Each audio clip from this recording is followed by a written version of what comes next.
ഈ കിട്ടിയത് പാപത്തിന്റെ ശമ്പളമാണല്ലേ. അത്ര വലിയ പാപമൊന്നും ഞാൻ ജീവിതത്തിൽ ചെയ്തിട്ടില്ല.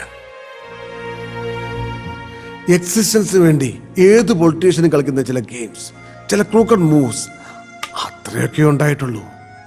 പിന്നെ ഒരു വലിയ തെറ്റ് അല്ല, തന്തയില്ലായ്മ MC പോൾ കാണിച്ചിട്ടുള്ളത് നിന്റെ അപ്പച്ചനോടാ.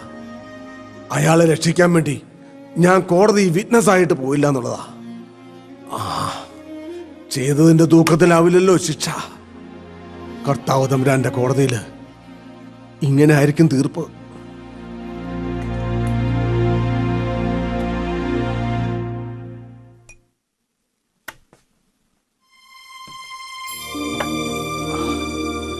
എന്റെ പെങ്ങള് കൊച്ചമ്മണിയോട് ഞാൻ ആവത് പറഞ്ഞതാ നിന്റെ സാറയുടെയും കെട്ട് നടത്താൻ. അവിടെ മരത്തലയിൽ അത് കയറി കിടന്ന് വെച്ചാ അതൊന്നും പറയേണ്ട സമയമല്ല.